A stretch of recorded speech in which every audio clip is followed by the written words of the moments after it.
Alright, we are recording for chapter 15 of Star Trek, the motion picture novelization. So we start...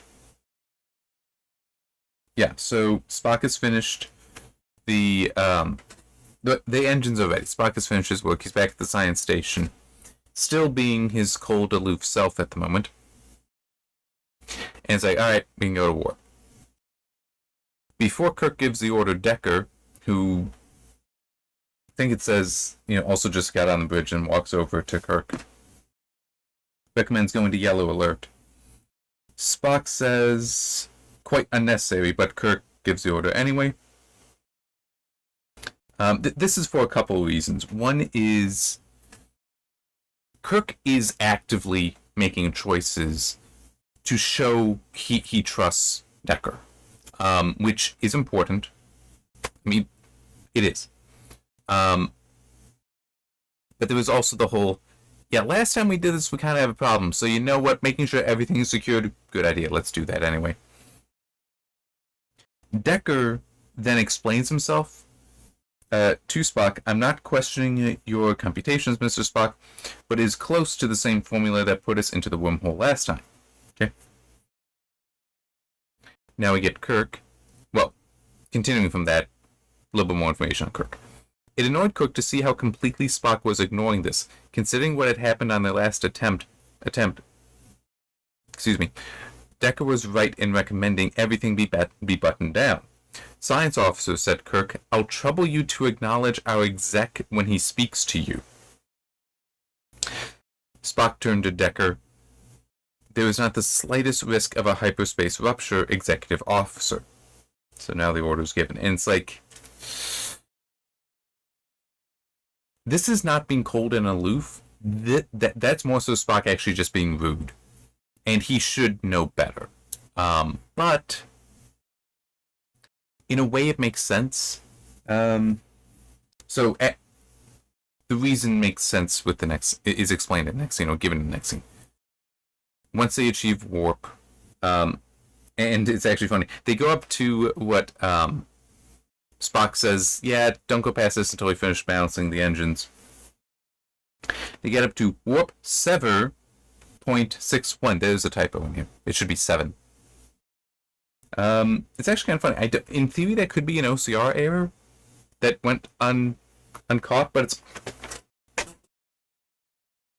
I'm just trying to think. This because this was 79, I think. Somewhere around there.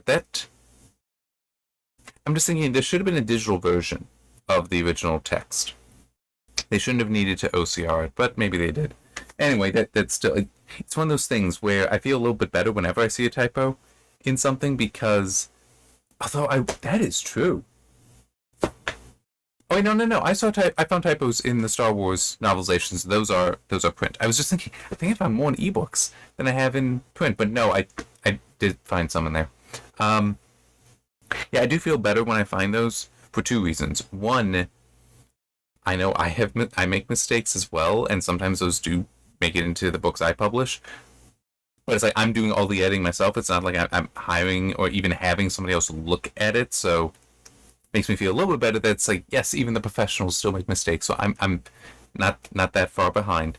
The other is it makes me feel a little bit better when reading some of this stuff, because like, okay, I'm finding consistency errors, like the hours, how it seemed like the hours passing between when Kirk gives the order that's to be 12 hours when they actually leave. It seemed like they had those messed up. That was a few chapters ago. If they're missing if they can miss a typo, they can miss that as well. So it's like, okay, it also makes me feel better that I could still be wrong, but it still is, to me, it's like, that was a mistake. There's other things I feel mistakes. It's like, okay, here's a clear, obvious mistake. So yes, they're not perfect in doing this. So it's, maybe I'm not just exaggerating a point or misunderstanding something. Anyway, so Kirk has Bones and Spock come to the officers' lounge, which is described as being very... It is actually kind of interesting how much Roddenberry is spending on scenes talking about parts of the ship that exist just for the crew, basically, for their benefit. which is actually kind of funny. This is now the third one, because there's the main area, which, where everyone was gathered, where it did talk about how, yeah, it's a place for sex.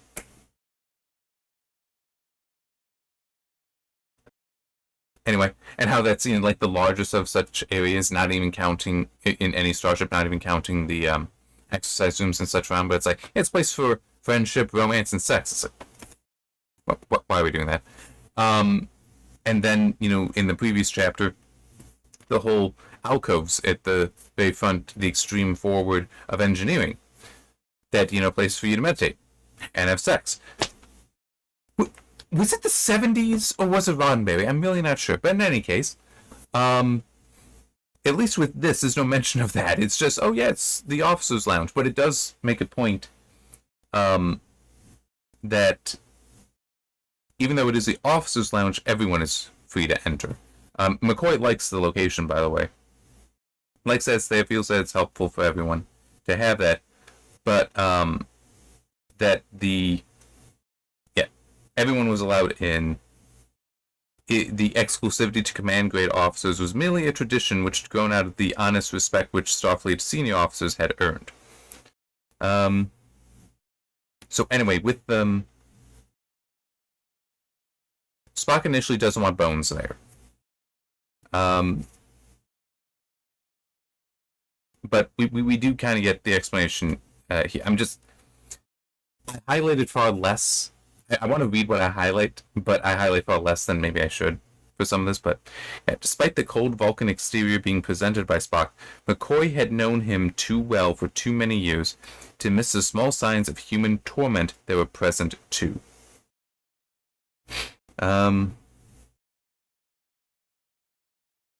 Okay, so basically Kirk is confronting Spock over, not directly, but somewhat over his behavior, but also wants more information because Spock had written up a report about his experience back on Vulcan, telepathically sensing V'ger.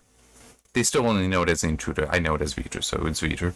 And want to know more about this. Have you heard anything? Have you felt anything else? Yes, just a moment ago, kind of thing. A couple hours ago, whatever it was.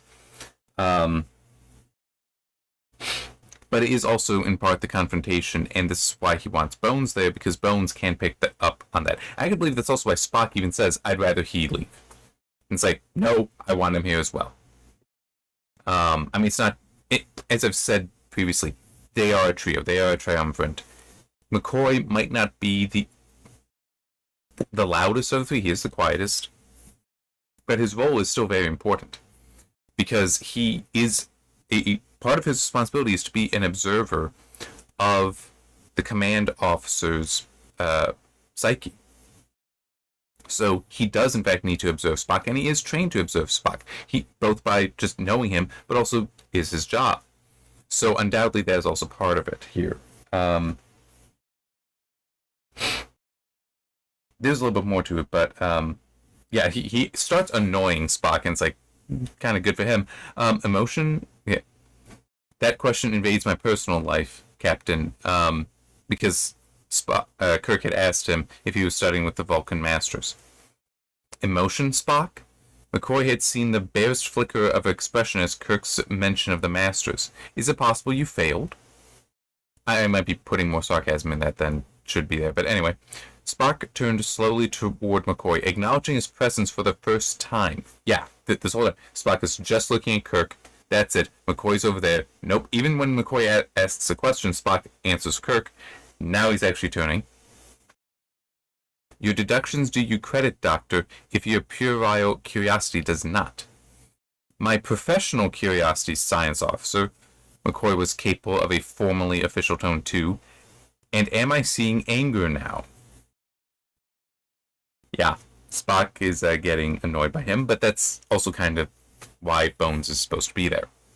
And is, in a way, that is also part of the value for Bones. A bad way of putting it, but I'll still put it this way because it helps illustrate it, is Spock and McCoy for Kirk are almost like, the angel and devil on your shoulder. They're not angel and devil, but it is two sides And so having them both there is very valuable. And they get on each other's nerves, but Kirk balances them and needs to be balanced by them. So, yeah. So I do like that, but Bones does also make the point about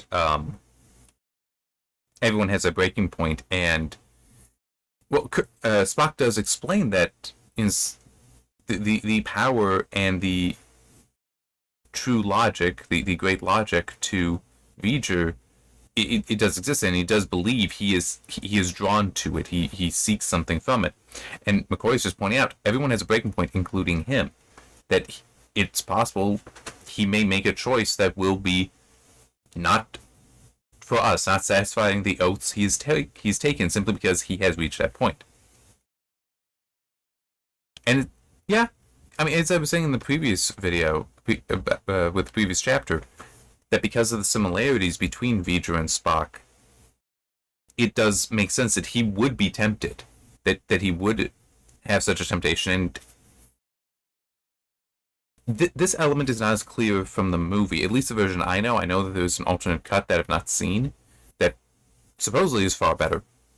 Don't know. But some of his actions seemed kind of selfish, but this may help put it into a new... The novel, I should say, may help put it into a new light. That no, it is him giving into the temptation. That's not just I must understand this and learn things that'll help the ship, but no, I am drawn to this. So, no, that wasn't. This is it.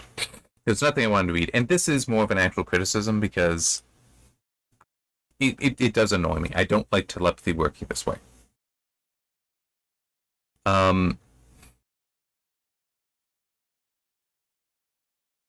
Kirk had asked a question of Spock concerning the mind connection, but he had asked it so generally.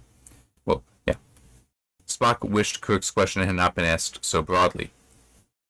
And so he mentions how he, at one point, felt that he had been linked with Kirk, and actually heard his voice. The whole wondering if the Klingon battlecruisers had not been destroyed, but were now become exhibits in like the Museum of Hell or something like that. Kirk's expression told McCoy there had indeed been such a thought, although this surprised McCoy much less than the fact that Spock had admitted sensing it, considering his present unfriendliness. It was common knowledge that telepathic rapport between Vulcan and human was possible only in cases of extraordinary close friendship. Whatever. I mean, it's like the whole whatever as far as the telepathic link. I mean, it's you can have two humans that were not telepathic, certainly not as Vulcans are, and you can still get them to be able to predict each other's voice. I don't know why I'm having such a hard time selecting words, but predicting each other's senses before they speak. It's like, predicting each other that close because they know each other so well. But the thing I don't like about the telepathy is it's one thing for V'ger to reach out over light years such that Spock on Vulcan feels a connection. Because the other Vulcan masters do as well, but it's like, that's V'ger, okay? So, I don't like that V'ger has telepathy, I talked about it in the previous thing, but it's still, okay, fine. It can achieve this, and it's really, really, really powerful, so fine, I'm okay with that. Not the underlying premise that V'ger has telepathy I got a problem with, but accepting that the connection over light years, I'm okay. This, however, that Kirk and Spock could have this connection over light years and be simultaneous, that I don't like. Because that's just straight up you saying telepathy is itself faster than light. Yeah, no, I don't like that.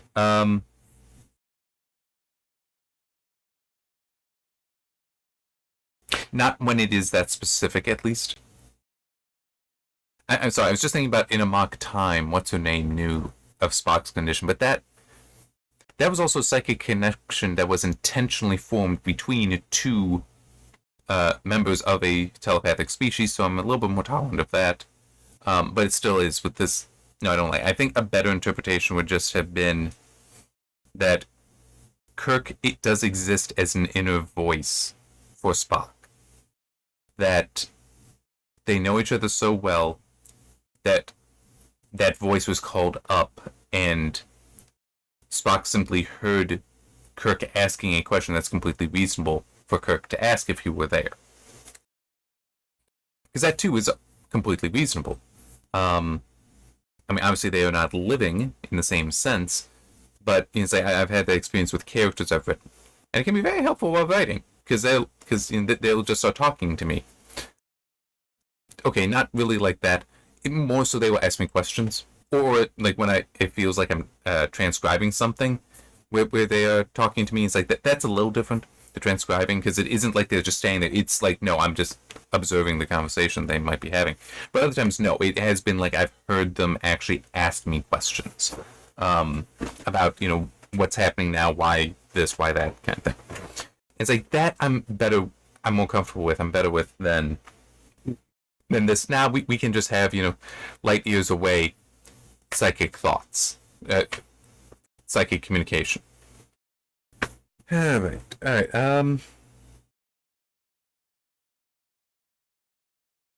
Okay, I should also mention here. Okay, so Kirk heads back to the bridge, and Decker is there and hands him a report on how things are going.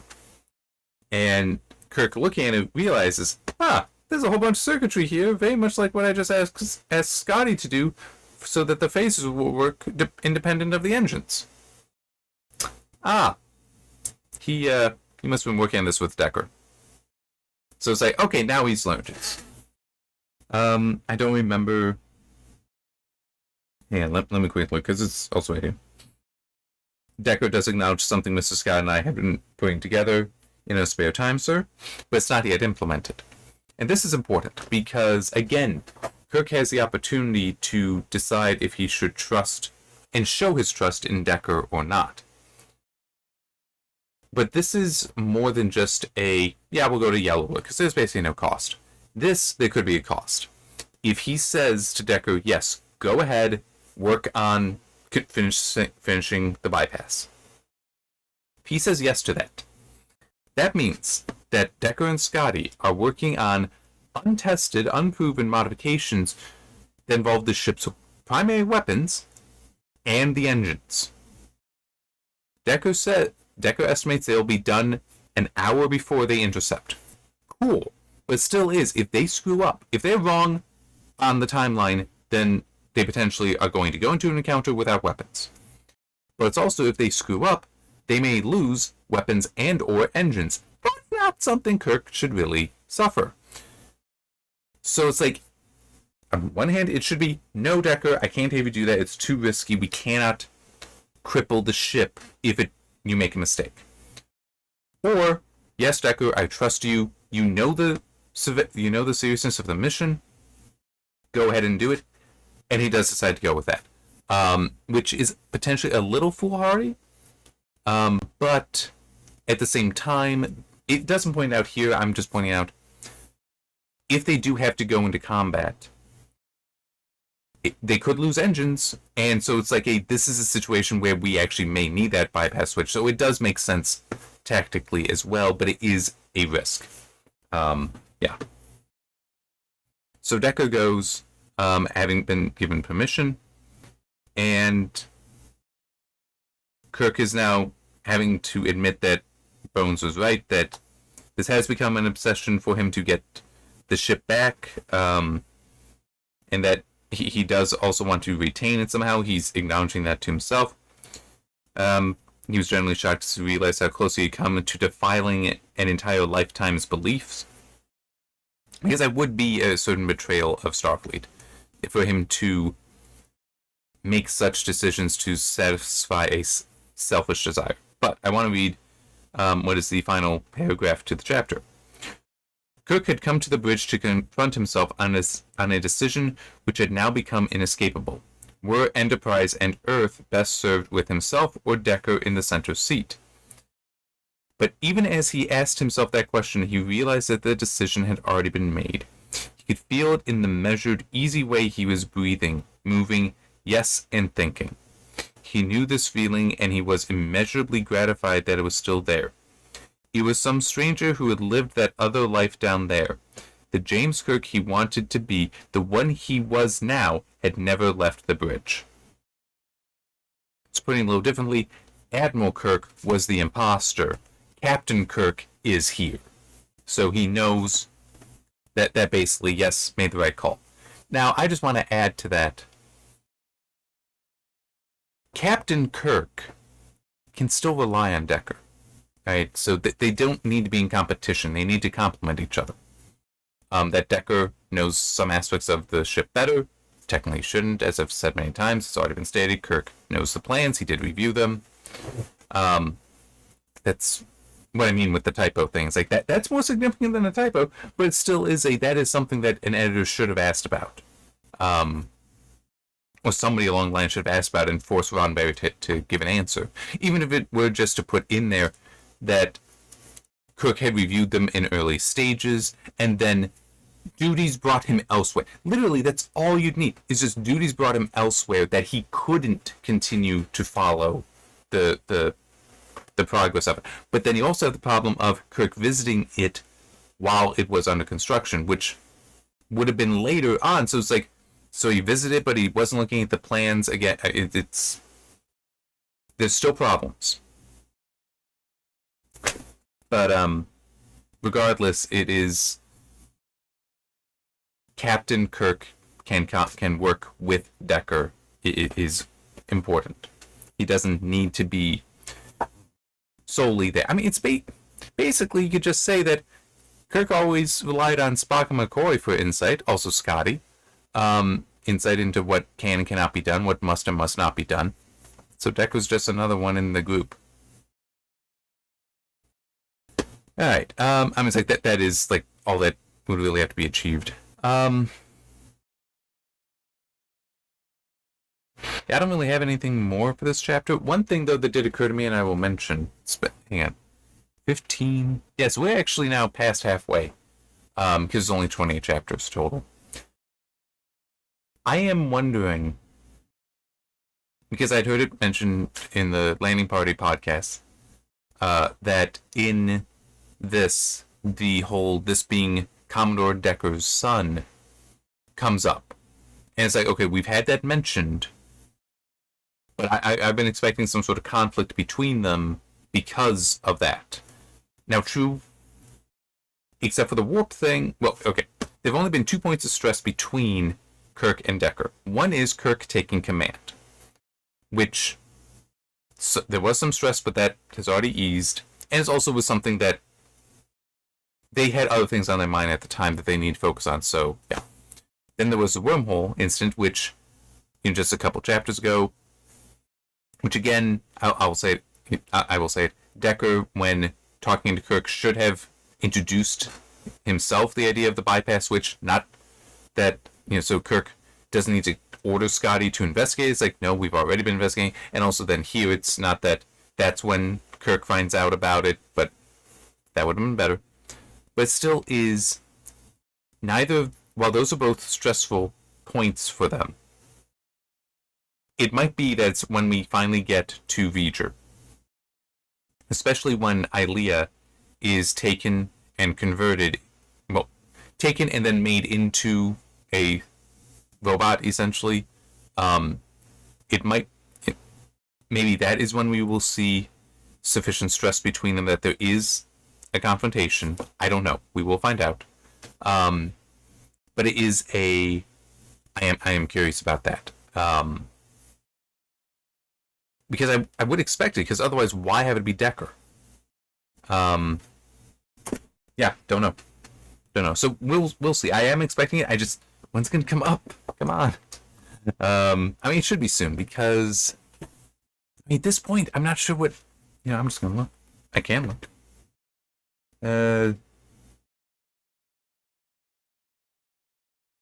Okay. Navigational scan. This is Captain's log that Chapter 16 starts with.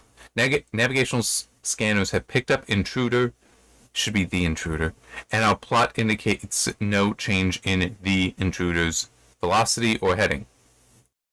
We expect a visual within 5 minutes. It was predicted that it would take Decker and Scotty until about an hour before they intercept, which true visual contact could be achieved before that, but in theory it should be done by now, which is a little annoying because it's, if that is the case, that it is done by now, that it's, you know, that they are past that time, then it's like, you just told us it was dangerous, and then it's like, already, nah, it's fine, we're all good.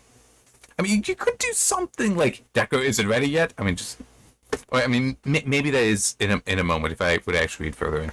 But it is still, I want to read that much just to see that, yes, we're getting to V'ger, so things are going to start popping off, and we'll start seeing how some of these relationships end up working out. Kirk and Bones will be fine. Kirk and, you know, the old crew should be fine. But Kirk and Decker and Kirk and Spock, because Spock's in a different place in his mind. And also what's going to happen with Ilia.